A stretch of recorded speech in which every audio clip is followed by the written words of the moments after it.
Ven, Espíritu Santo, llena los corazones de tus fieles y enciende en ellos el fuego de tu amor. Envía, Señor, tu Espíritu y todo será creado y se renovará la faz de la tierra. Del libro Hechos de los Apóstoles, capítulo 8, de los versículos 26 en adelante. Un ángel del Señor habló así a Felipe: ponte en marcha hacia el sur, por el camino que baja de Jerusalén a Gaza, atravesando la estepa. Felipe se avió y partió.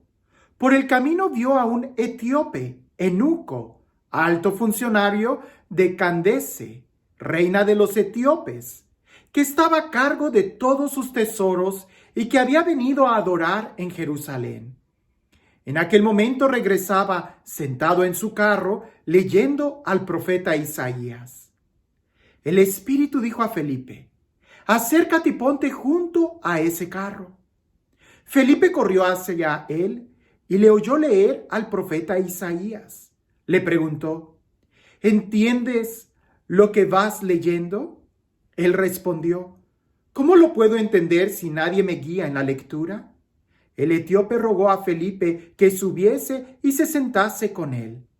El pasaje de la escritura que iban leyendo era este: fue llevado como una oveja al matadero, y como cordero mudo delante del que lo trasquila.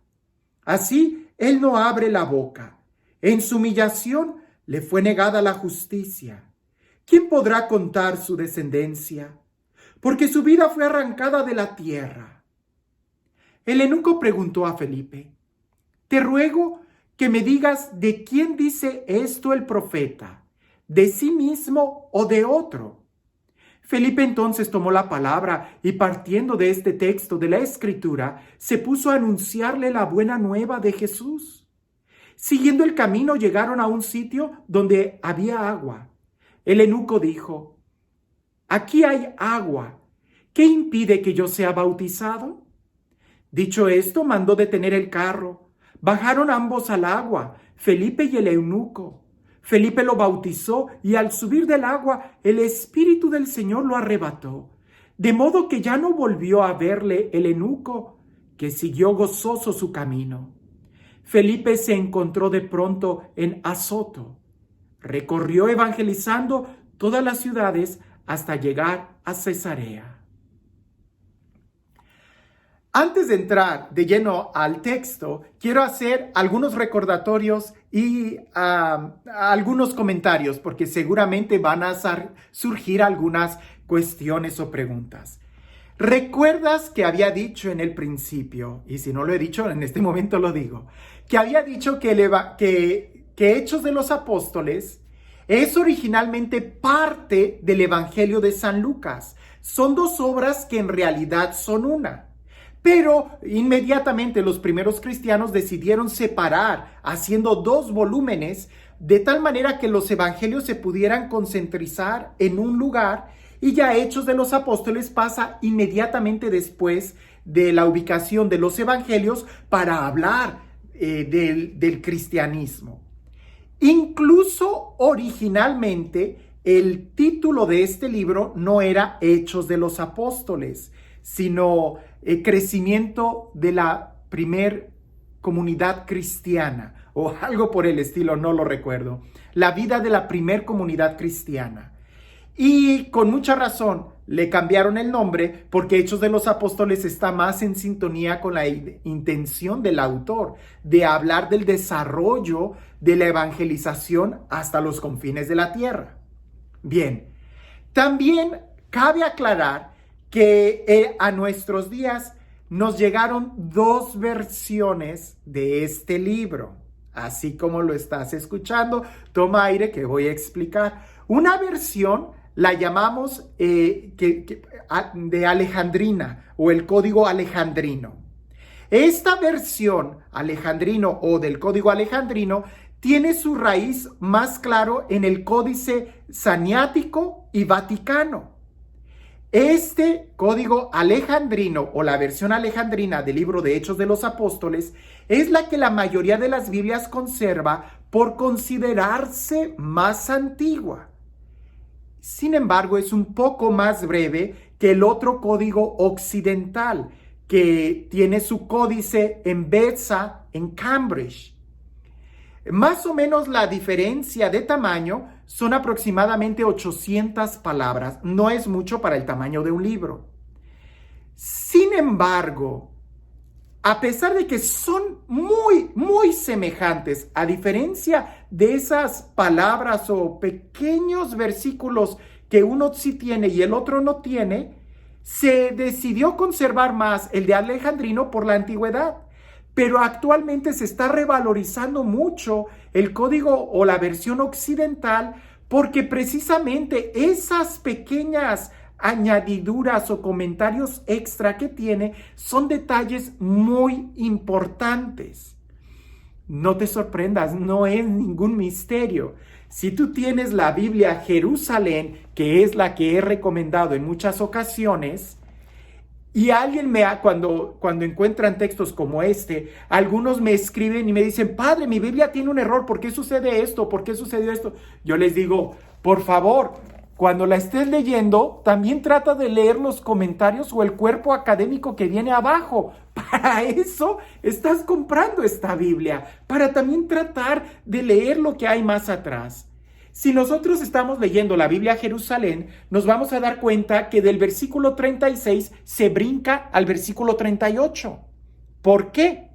Bueno, porque el versículo 37 es el que aparece en la versión occidental y que no tiene la versión alejandrino. Pero no te apures, si tú tienes la Biblia Jerusalén y te vas a los pies, aquí vas a encontrar el versículo que falta. De tal manera que todas estas diferencias, la Biblia Jerusalén aquí lo pone. Entonces, nuevamente, si no la tienes, es una muy buena oportunidad para conseguirla. Y estas diferencias o diferentes versiones las vamos a encontrar a lo largo de todo el Nuevo Testamento. Y si hablamos del Antiguo Testamento, todavía hay más variantes, pero no es la idea hacer esta lectura demasiado exhaustiva. Lo que queremos es más bien meditar y escuchar la palabra de Dios.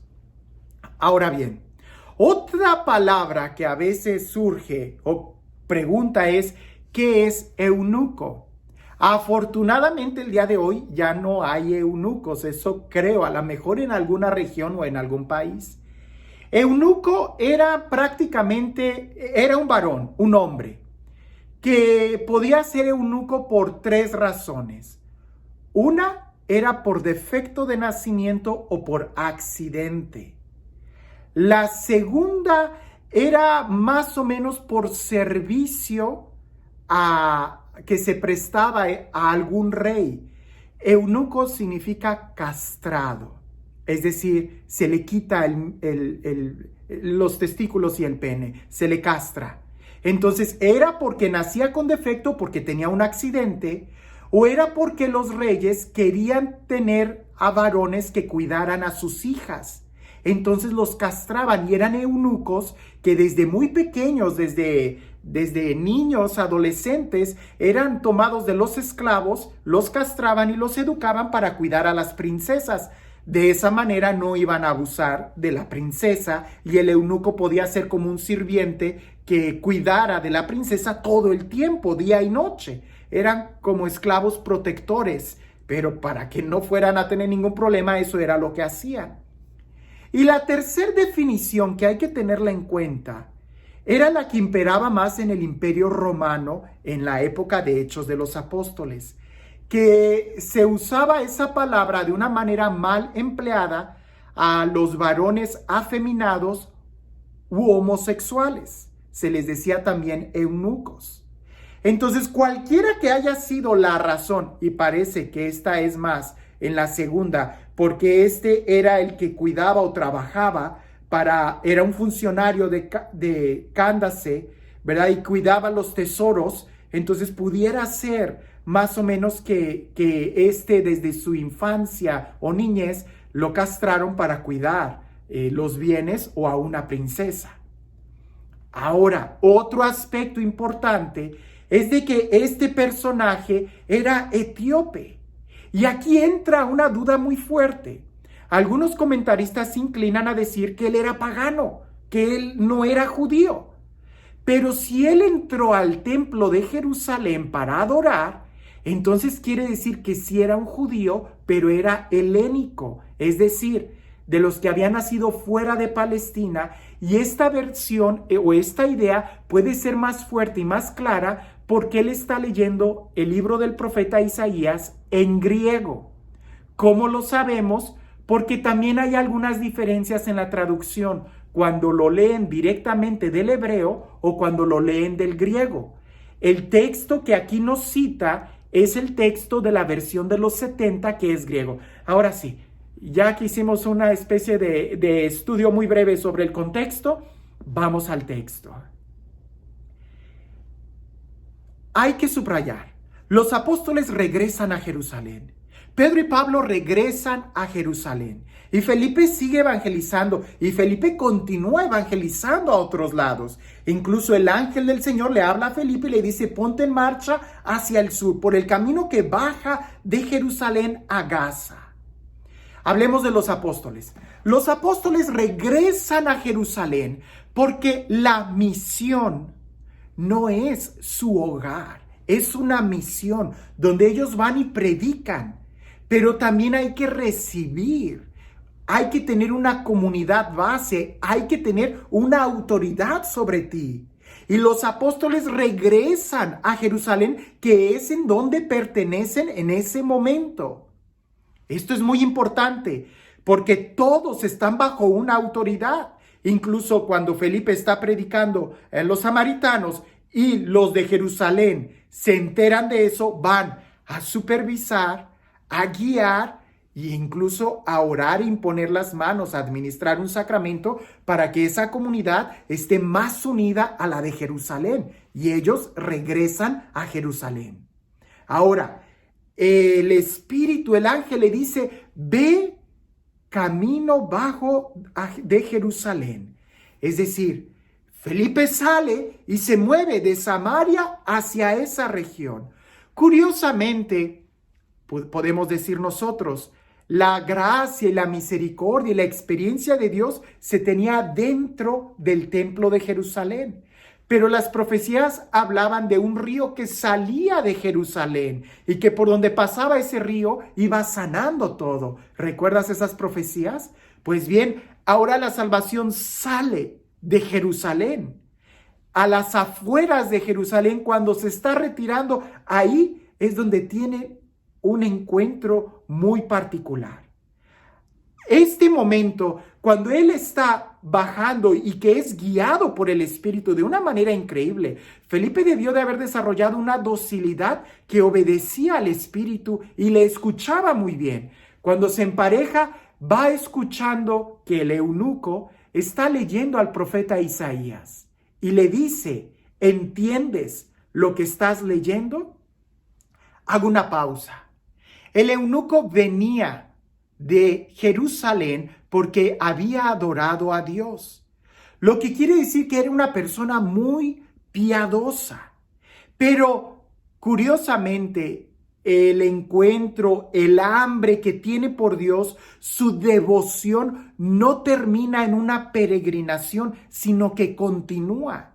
¿Cuántas veces nosotros no nos preparamos solamente para un retiro, para un evento, para una fecha, y pasada esa fecha ya no oramos, ya no nos preparamos igual? Y ese no es el caso de este eunuco.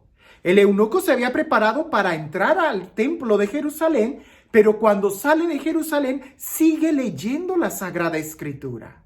El texto que está leyendo es el del libro del profeta Isaías, y esto también es muy interesante por varias razones. Una, sabemos que es eunuco, y eso nos remonta a una conciencia que él tenía muy clara de él mismo. En muchos aspectos era rechazado por muchas situaciones. En la cultura hebrea, los judíos, alguien que no tenía hijos era considerado como un castigo de Dios. Era considerado como que una persona mala, incompleta. Por eso la pena de Zacarías, la pena que tiene Abraham y todo lo que podemos nosotros ver. Pues imagínate cómo estaría este eunuco que era claro que no iba a tener hijos. Sin embargo, el libro del profeta Isaías, Dios promete que dice que bendice a los eunucos que le son fieles a su palabra y a su alianza. Y Dios dice que no diga el eunuco, estoy seco, porque dice él, le daré algo mejor que hijos e hijas en mi templo, le daré un nombre eterno. Es lo que dice el profeta Isaías. Y seguramente ese texto, el libro del profeta Isaías, era uno de los favoritos de este eunuco porque le hablaba de una promesa. Es Dios quien le está diciendo, si tú eres fiel a mi palabra y a mi alianza, no digas que eres un árbol seco, porque yo te daré algo mejor que hijos e hijas. Pues bien, posiblemente hay algo de eso en el por qué lee con mucho interés el profeta Isaías, pero había textos que no entendía y es uno de esos textos que él está leyendo en ese momento. Cuando Felipe se acerca y le dice, ¿entiendes lo que estás leyendo? Y él dice, ¿cómo lo voy a entender si no hay nadie que me lo explique? Cuidado, necesitamos que alguien nos explique la Sagrada Escritura. Es muy peligroso nosotros estar tratando de sacar interpretaciones. Es cierto que habrá textos que te gusten, que te hablen directamente a tu corazón, pero otra cosa muy diferente es sacar una interpretación. Por eso Felipe le dice, ¿entiendes lo que estás leyendo? Y él dice, pues no, si no hay quien me lo explique. Y el eunuco invita a Felipe que se suba a su carro y que le explique. Un gesto de mucha humildad, porque Felipe en ese momento pues era una persona pobre, un misionero, y el eunuco era un funcionario, alguien que cuidaba dinero, tesoros, alguien que gozaba de mucho prestigio, que hasta podía viajar y que tenía un carruaje. Pues el texto que está leyendo del profeta Isaías es un canto del siervo. Y cuando lo leemos, sobra entender que lo que Felipe va a hacer a continuación es explicarle el querigma. Porque el eunuco dice, ¿el profeta lo dice de él o por alguien más? Y Felipe dice, está hablando por alguien más, por Jesucristo. Y le empieza a hablar, haga una pausa, por favor, lee el querigma. Es importante, escúchalo, entiéndelo, analízalo. Hay un curso, no es que le esté dando publicidad al curso, sino hay muchos cursos, predicaciones del querigma, tenemos que entenderlo, es lo básico. Él, cuando lo entiende, le dice, ¿hay algún impedimento para ser yo bautizado? Y en ese momento lo bautiza. El Espíritu Santo viene sobre él y toma a Felipe. Dependiendo qué versión estés leyendo, la de Alejandrina o la de la versión occidental, es donde hay una diferencia. En la versión alejandrina dice que el Espíritu bajó y arrebató a Felipe. En la versión occidental dice que el Espíritu Santo bajó sobre el eunuco y arrebató a Felipe. La diferencia es muy mínima, pero podemos entender el movimiento. Ahora, nosotros podemos hacer algunas preguntas para poder profundizar más este texto. Número 1, ¿qué limitaciones tú tienes en tu vida que te hacen confiar y acercarte más a Dios? Así como el eunuco tenía un libro favorito por su condición que no podía olvidar, así también nosotros deberíamos de tener algo. San Pablo incluso dice, 3 veces le he pedido al Señor que me quite este aguijón y el Señor me ha respondido, mi gracia te basta. Nuestras limitaciones, lejos de ser limitaciones, deben de ser un escalón que nos ayuden a confiar más en Dios y a estar más en conexión con Él. ¿Cuántos santos no han descubierto en su debilidad una forma de acercarse más a Dios? Porque si no fuera por esa debilidad, no se acercarían a Dios y confiarían más en sus fuerzas. El eunuco sabe reconocer que necesita a Dios y se abraza de una promesa que lo hace llevar a un encuentro profundo con Dios.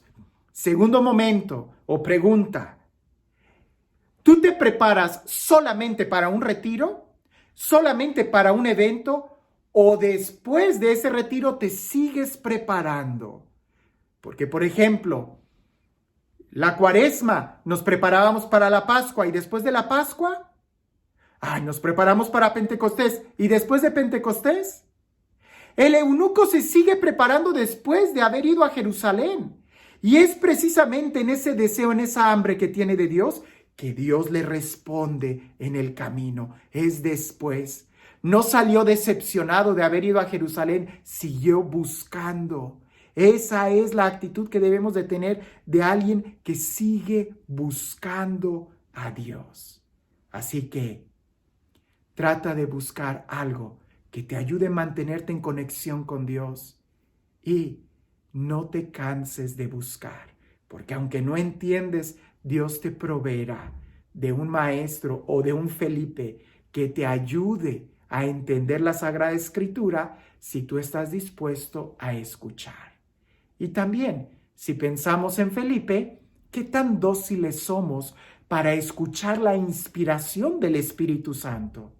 Y si pensamos en los apóstoles al principio, ¿tú regresas a tu comunidad, a tu casa, donde te estás alimentando? ¿O crees que solamente se trata de dar y dar y dar y dar? No, también hay que recibir. Espero que puedas leer este texto nuevamente y dejar que Dios hable a nuestro corazón. Que tengas un excelente día.